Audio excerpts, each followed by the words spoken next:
I can taste blood in my mouth, and my hands won't stop shaking. Not from fear. I've lived with bombs for so long that terror feels normal now, but from hunger. The kind that eats you from inside, that makes your ribs show like prison bars across your chest. My name is Zeynep. I am 12 years old, and I am writing this because I know I'm going to die soon. Not from bombs, though they fall every day, but from hunger. The kind of slow, painful death that the world pretends not to see. I want you to know what it feels like. To watch 950 trucks full of food sitting just beyond our reach, while your little brother cries himself to sleep with an empty stomach. I want you to understand what it means to see your best friend disappear under rubble on Rashid Street, to count 43 bodies in a single morning, to become one of Gaza's lost children while you're still breathing. My diary tells the story of how Gaza's children die, not just from Israel's bombs, but from the world's silence, how we become war children, starving children, forgotten children while you debate politics over our graves. In 3 days, I've watched 23 people die from hunger. Tomorrow, I think I'll join them. But before I do, I need you to hear my voice. I need you to know that we weren't just numbers in your news reports. We had names, we had dreams, we mattered. This is my story, my truth, my final gift to a world that let me die. The morning sun crept through the cracks in our damaged window, casting broken shadows across our small room. I opened my eyes and immediately felt the familiar gnawing pain in my stomach, a constant companion that had been with me for weeks now. My name is Zeynep. I'm 12 years old and I live in Gaza, where every dawn brings both hope and despair. I could hear my little brother Mahmoud whimpering softly beside me. At only 5 years old, he had already learned not to cry loudly when he was hungry. We all had learned that lesson. His tiny ribs were visible through his thin shirt, and his eyes seemed too big for his gaunt face. I gently stroked his hair, whispering the same words Mama used to comfort us. "It will be okay, Habibi. It will be okay." But deep down, I wasn't sure if it would be. I tiptoed to our small kitchen, hoping against hope that maybe, somehow, there would be something, anything, to feed my family. The cupboard stared back at me, empty and accusing. The refrigerator had been silent for weeks now, no electricity to keep it running. All that remained was half a cup of contaminated water and a piece of stale bread so hard it could break teeth. Mama was already awake, sitting at our small table with her head in her hands. Her once beautiful hair had grown thin, and her clothes hung loose on her shrinking frame. When she heard my footsteps, she quickly wiped her tears and forced a smile, the same brave smile she wore every day to protect us from her own desperation. "Good morning, my flower," she whispered, using the pet name that once made me giggle but now made my heart ache. I could see the pain behind her eyes, the weight of being unable to feed her children crushing her spirit day by day. Baba came in from outside, his shoulders slumped in defeat. Another day of searching for work, another day of closed doors and empty promises. The occupation had destroyed so many businesses, so many dreams. He sat heavily on the floor, his strong hands that once built homes and provided for us, now trembling with weakness and frustration. "Any news about the aid trucks?" Mama asked hopefully, the same question she asked every morning. Baba's silence was answer enough. I turned on our small battery-powered radio, hoping for good news. Instead, the broadcaster's voice cut through the morning air like a knife. "International organization's 950 aid trucks intended for distribution to Gazans have been held by occupying Israel for months." 950 trucks. I tried to imagine what that meant. Mountains of food, medicine, clean water, all sitting somewhere, waiting, while we sat here slowly starving. My younger sister Layla, only 8 years old, looked up at me with questioning eyes. How could I explain to her that help was so close, yet so impossibly far away? The radio continued, and a spokesperson from the Qassam brigades spoke words that echoed in my empty stomach. "The world is watching children die of hunger, and some countries are still making secret or open deals with Israel. Children dying of hunger. Children like us. Children like my neighbors. I thought of little Yusuf, the 40-day-old baby from the building next to ours. Yesterday, his mother Fatima came to our door, her baby limp in her arms, his tiny lips blue. "He won't wake up," she kept repeating. "He won't wake up." Mama tried to help, but what could she do? We had no milk, no medicine, nothing. Baby Yusuf had become another victim of this manufactured famine, another number in the growing list of those who died not from bombs, but from the slow, cruel weapon of starvation. The kitlik, the famine, was consuming Gaza like a silent monster. Every family had a story like ours. The Ahmeds from downstairs had sold everything they owned just to buy a bag of flour. The elderly Khalil from across the street had collapsed from hunger 3 days ago and hadn't gotten up since. We were all slowly disappearing, becoming ghosts of ourselves. As the day wore on, the hunger pains intensified. It started as a dull ache, then grew into sharp, stabbing sensations that made me double over. Mahmoud began crying again, his small fists pressed against his empty belly. Layla sat quietly in the corner, having learned that complaining about hunger only made Mama cry. "Tell us a story, Zainab," Mahmoud pleaded, his voice weak but hopeful. I gathered my siblings around me and began to tell them about the 950 trucks. In my story, they weren't held at checkpoints by Israeli soldiers. Instead, they were magical trucks driven by angels, loaded not just with food, but with toys, books, and dreams. The trucks would arrive at our door, and the angel drivers would have kind eyes and gentle hands.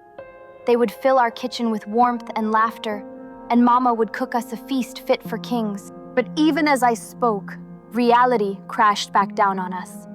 Those trucks existed, but they remained trapped in a bureaucratic maze designed to keep us hungry, to break our spirits, to make us beg for mercy that never came. Evening brought no relief. Baba returned home with the same empty hands, the same broken expression. The aid organization spoke on the radio about their concern, their urgent appeals, their strongly worded letters. But concern doesn't fill empty stomachs, and appeals don't satisfy crying children. As night fell over Gaza, I helped Mama put my siblings to bed.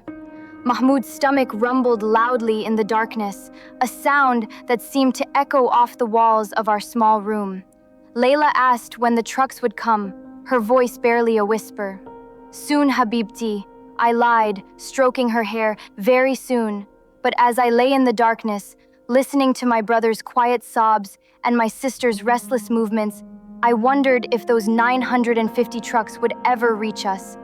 I wondered if the world really was watching us die, as the radio had said. I wondered if anyone out there understood that behind every statistic, every news report about Gaza's hunger crisis, there were children like us. Children with names, with dreams, with hearts that still hoped despite everything. I closed my eyes and tried to dream of those magical trucks again. In my dreams, they always arrived just in time, bringing not just food for our bodies, but nourishment for our souls. In my dreams, no child in Gaza ever had to fall asleep hungry again. But in Gaza, dreams and reality rarely meet, and morning always comes too soon, bringing with it the same empty cupboards, the same gnawing hunger, and the same cruel hope that maybe, just maybe, today would be different. Outside our window, the lights of the checkpoint twinkled in the distance, the same checkpoint where 950 trucks sat waiting, while 950,000 children went to bed hungry, dreaming of tomorrow. The explosion that shattered our morning came without warning, like death itself knocking on Gaza's door. I was writing in my secret diary, the only place where I could pour out the screams trapped inside my chest, when the earth beneath us trembled. The windows rattled, and somewhere in the distance, I could hear the sound that had become the soundtrack to our nightmares. The whistle of falling bombs followed by the thunder of destruction. "Rashid Street," Baba whispered, his face pale as he listened to the radio. "They've bombed Rashid Street." My heart stopped. That's where my school friend Noor lived. That's where little Samir used to play football with the other boys. That's where Maryam sold bread from her small cart, always giving extra pieces to hungry children like us. The radio crackled with urgent voices. Breaking news. Occupying Israel has bombed Rashid Street in northwestern Gaza. There are martyrs and wounded. Martyrs. Such a beautiful word for such an ugly reality. In Gaza, we don't say people die. We say they become martyrs, as if giving their deaths a sacred name could somehow make the pain more bearable. But I'm 12 years old and I know the truth. These aren't martyrs by choice. These are murders. These are children and mothers and fathers torn apart by metal and fire while the world watches and does nothing. I grabbed my worn notebook, my diary that I hide under the broken floorboard, and began to write with shaking hands. "Dear world, today they killed more of us. I wonder if you're keeping count, or if Palestinian children don't matter enough for your mathematics. Do you sleep well at night knowing that we don't?" Mama came running into the room, her hijab askew, her eyes wild with fear. "Have you seen Noor? Has anyone heard from Noor's family?" I hadn't. Nobody had. That's how children disappear in Gaza. Not slowly, not with warning, but in an instant. One moment they're laughing, playing, dreaming of tomorrow, and the next they're just gone. Lost children swallowed by Israel's war machine, becoming statistics in reports that the international community will read over their morning coffee before moving on to sports news. By afternoon, the news grew darker. The radio announced that at least 43 Palestinians had been martyred in the morning's attacks. 43 hearts that would never beat again. 43 dreams turned to dust. 43 families destroyed while the world's leaders gave speeches about measured responses and the right to defend. I wanted to scream at them. What about our right to live? What about our right to exist without terror raining from the sky? The streets filled with savaş çocukları, war children like myself, wandering aimlessly with hollow eyes and empty stomachs. These weren't the children I remembered from before, full of laughter and mischief.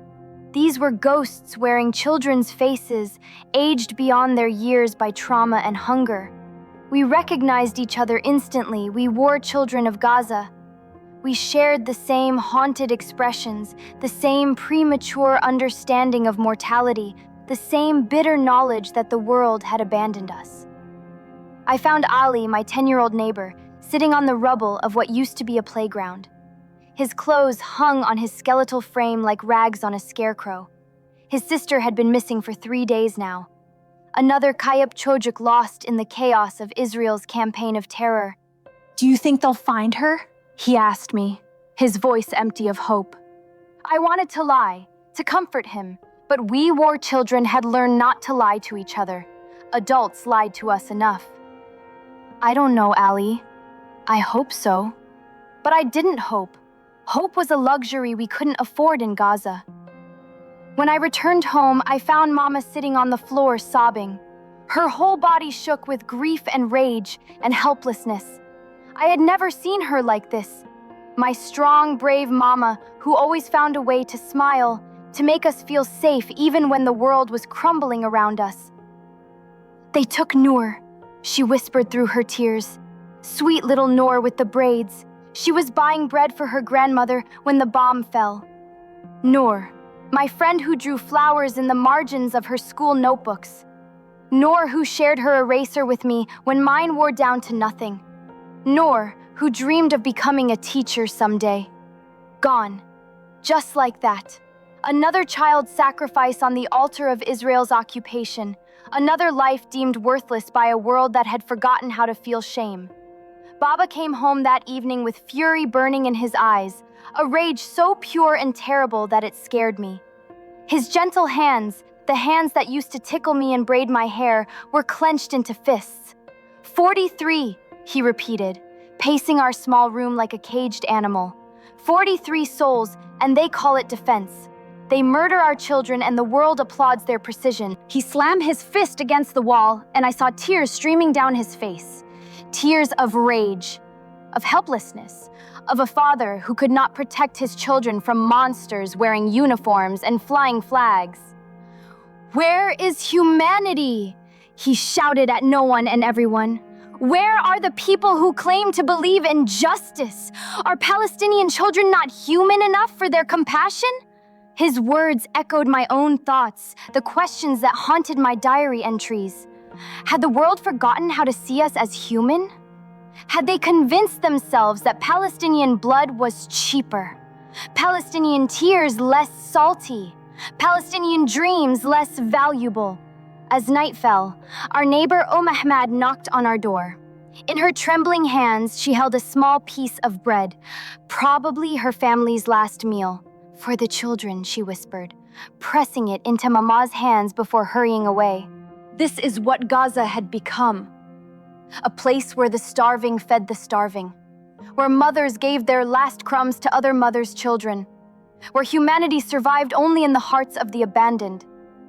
The world's government sent weapons to Israel and thoughts and prayers to Palestine. But it was women like Ahmed who kept us alive with their impossible generosity. I broke the bread into 4 pieces, one for Mahmoud, one for Layla, one for Mama, and a tiny piece for myself. As we ate in silence, I thought about Noor's empty chair at school, about Ali's missing sister, about all the Kayib Chochuklar who would never come home. That night, as I lay in the darkness listening to the distant rumble of tanks and the whistle of drones overhead, I wrote one final entry in my diary. "Dear God, dear world, dear anyone who still has a heart, we are disappearing. One by one, Gaza's children are vanishing into the smoke and rubble of Israel's war. We are becoming ghosts before we even die. And you, all of you who have the power to stop this, you look away. You change the channel, you buy your coffee and drive to your jobs and kiss your children goodnight, and you let us fade into nothing. History will remember your silence. History will judge your indifference. And when your own children ask you what you did when Palestinian children were dying, what will you tell them? That it was complicated, that it wasn't your problem, that we didn't matter enough." Outside, another explosion lit up the sky. Another family destroyed, another child lost, another number for tomorrow's news reports. And somewhere in the world, people slept peacefully, dreaming dreams that Palestinian children would never live to see. I don't know if I have the strength to hold this pen anymore, but I must write. My hands shake not just from hunger now, but from something deeper, the knowledge that my time is running out. The radio announced it this morning, though I barely had the energy to listen. In the past 48 hours, 23 people have died from starvation, with the death toll from malnutrition rising to 23. 23 souls. And I think I might be the 24th. My name is Zainab. I am 12 years old. I live in Gaza, and I am dying of hunger while the world watches. But before I become another number in your statistics, before I become another line in your reports, I want you to know who I was. I want you to remember that I had dreams, that I had a name, that I mattered. The psychology of fracture began 3 days ago when we received the news of Ahmed al-Hassanat. He died of starvation, not from bombs or bullets, but from the slow and brutal murder of hunger. Just like 4 others who died of malnutrition, as if such clinical words could capture the agony of a body exhausting itself to survive. 2 of them were children like me. I felt something crack inside my chest when I heard their names. Not my ribs, those had been showing for weeks now, but something in my soul. The realization that this war wasn't just stealing our homes, our schools, our friends. It was stealing our very existence, one empty stomach at a time. Gaza had become a graveyard of starving children, destroyed not by explosions, but by the terrible silence of bodies giving up. We, the lost children, were losing ourselves, not to the bombs, but to the systematic starvation orchestrated by the Israeli siege, becoming the ghosts of the children of war, haunting our own lives before death took us. This morning, I couldn't get out of bed. My legs felt like water and the room spun when I tried to sit up. Mama rushed to my side, her face a mask of terror that she tried to hide behind false smiles. "Just rest, Habibti," she whispered, but I could see the truth in her eyes. She was watching her daughter fade away, and there was nothing, absolutely nothing she could do to stop it. I closed my eyes and felt my powerlessness. My powerlessness washing over me like a cold tide. All my 12 years of life, all my dreams of becoming a doctor, of healing people, of changing the world for the better, were being stolen by hunger. My psychology was breaking, shattering like glass under the weight of this manufactured pain. But then, Mama began to tell me a story. "Once upon a time," she said, her voice trembling but determined, "there was a little girl who lived in a land of olive trees and orange groves. Her grandmother used to say that even in the darkest nights, if you looked closely enough, you could always find stars." As she spoke, other voices joined hers. Our neighbors had gathered around my bed. Ahmad, Abu Khalil, little Fatima from next door. They came not because they could save me, but because they refused to let me die alone. This is what Dayanishma means in Gaza. Standing together, even when standing is all you can do. The children came too. My fellow gazachildren who understood without words what was happening. We had all seen death's face many times. We recognized its approach like an old, unwelcome friend.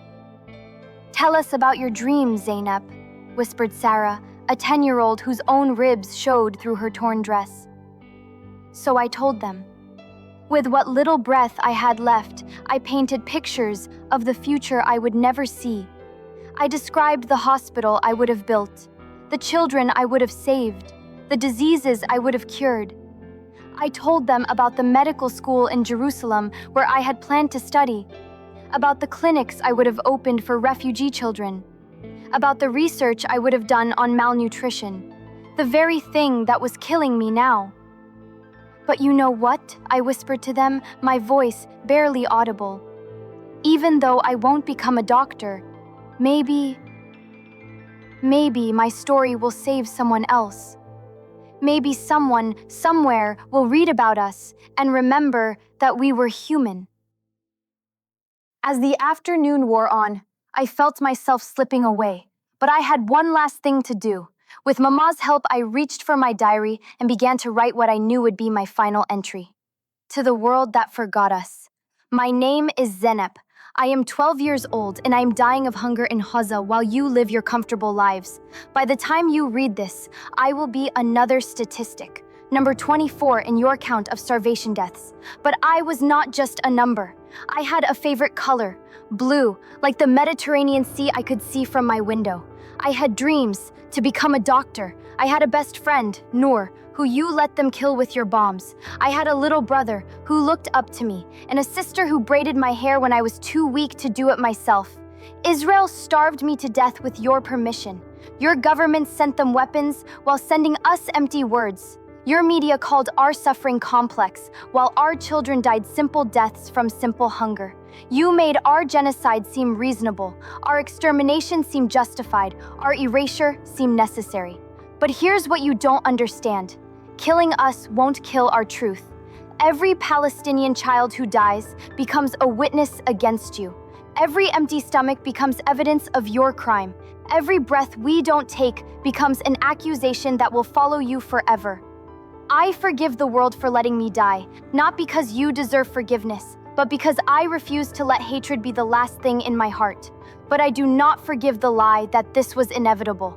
My death was a choice. Your choice, Israel's choice, the world's choice. To Mama, I'm sorry I couldn't stay longer. I'm sorry I couldn't become the doctor who would heal your pain. But remember, your love kept me alive far longer than food ever could have. You are the strongest woman I know, and Mahmoud and Layla need that strength now. To my brother and sister, be kinder than the world was to us. Dream bigger than they told you to. Live longer than they wanted you to. And never, ever let them convince you that Palestinian children don't matter.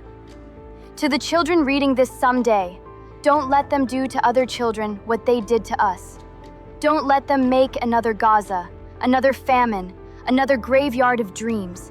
You have the power we never had. Use it. I can hear Mama crying now. I can feel my heartbeat getting slower. The room is getting darker, but somehow I can still see stars. Maybe that's what umut means, hope. Not the naive belief that things will get better, but the fierce insistence that meaning can be found even in the worst suffering. That love can survive even the cruelest endings. That truth can outlive even the most powerful lies. Gaza taught me how to die, but Mama taught me how to hope. Remember us. Remember that we were here. Remember that we mattered. Remember that you let this happen. And please, please don't let it happen again.